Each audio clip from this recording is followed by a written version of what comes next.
Hello everyone, कैसे हैं आप सभी। Good morning to all of you. आज का मेरा ये वीडियो कक्षा 8 के लिए है।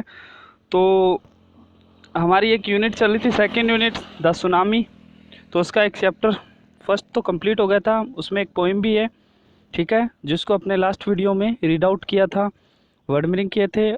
आज हम उसके क्वेश्चन आंसर वगैरह करेंगे, ठीक है, और उसको कंप्लीट करके यूनिट 2 भी कंप्लीट कर लेंगे, ठीक है। तो चलिए जी, बिना टाइम वेस्ट के स्टार्ट करते हैं। पहला क्वेश्चन है, फाइंड 3 और 4 phases in the stanza 1 and 2 which are likely to occur in the geography lesson। तो जो पूछा गया है कि जो फाइंड 3 और 4 phases, 3 से 4 phases इन द स्टेजेस जो स्टेंजा में यूज हुई है, 1 to 2 which are likely to occur in this geography lesson, जिनका इसमें प्रयोग हुआ है उसके बारे में पूछा गया ज्योग्राफी लेसन में, ठीक है। तो some phases that are likely to occur in the geography lesson, ठीक है। जो कुछ फेजेज इसमें जो मोस्टली या लाइक पसंद किया गया उसमें से occur in this geography lesson में दिया गया आर द सिटी। पहली फेज है कि the city had developed the way it had, ठीक है, एक तो ये, और दूसरी है it scaled 6 inches to the mile, ठीक है, ये लगभग 6 इंच के अंदर सिमट गई। जैसे कहा था ना, वो जो अपने जेट से ऊपर से उसको देखता है तो वो 6 इंचेस की दिखाई देने लग गई थी। और जो सिटी ने विकास किया था, जो वो भी क्या है, जेट से ऊपर जब वो देख रहा था पॉइंट, तो उसको वो दिखाई दे रहा था। और एक फेजेस ये थी, cities where the rivers ran and the valleys and were populated. और कैसे नदियाँ बनी है, कैसे घाटियाँ बनी, और कैसे सिटी जो शहर है वो विकसित हुए हैं, इन सब का मतलब क्या है, इन सब को वो आराम से कभी देख सकता है, ठीक है। तो सेकंड है इसी में, see from the window of an aeroplane, ठीक है, scene from the window aeroplane the city appears. तो इसमें पूछा गया है कि जो विंडो की एरोप्लेन की जो विंडो है वहाँ से देखने पर सिटी कैसे दिखाई देती है, ठीक है। एज, इसमें फर्स्ट है, as haphazard as a ground, as a need as a map, as a developed as necessary. Mark the right answer. तो इसमें क्या आएगा, एज डेवलप्ड एज नेसेसरी, ठीक है। चलिए जी, which of the following sentences are example of the logic of geography. जो geography का सही तर्क देता है उसमें से इनमें से कौन सा है, ठीक है। तो पहला दे गए,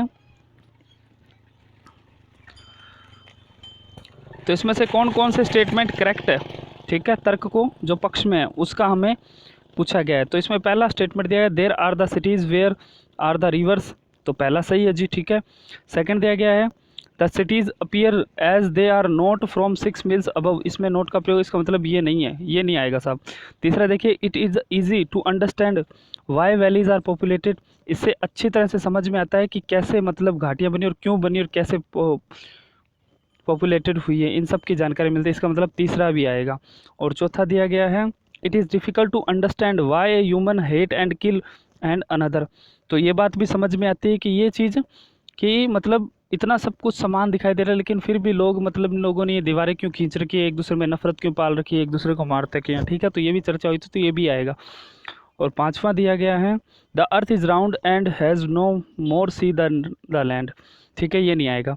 तो इसके अंदर कितनी स्टेटमेंट सही है, 1 3 4, ये सारी स्टेटमेंट क्या करेक्ट है। आगे देखिए, mention of the two things that are clear from the height, ये दो चीज़ें दे रखी हैं, इनको हमें क्लियर करना है, यह मेंशन कर दिया गया है, ठीक है। इसमें पहली चीज़ दी गई कि clear from the height, height कैसे क्लियर हो गई है, ठीक है, मतलब कैसे ये चीज़ दिखाई देती है कि सब कुछ उसके जो डाउट्स है वो सब क्लियर हो गए ऊपर, जब जैसे वो हाइट के ऊपर जाता है तो, ठीक है, जेट में। तो फ्रॉम द हाइट, हाइट से जो वो ऊंचाई से देखता है, इट इज़ क्लियर, ये क्लियर हो गया कि Y was the country has cities, कि कैसे और क्यों मतलब इस शहर को बसाया गया, कैसे बसाया, वेयर द रिवर्स, के नदियाँ कहाँ हैं, and Y was the valleys were populated, ठीक है। And it was also clear, ये भी क्लियर हो गया कि द अर्थ वाज राउंड, की धरती जो पृथ्वी है वो गोल है, and it has more sea then land, और यहाँ पर बहुत सारे समुद्र भी है, ठीक है।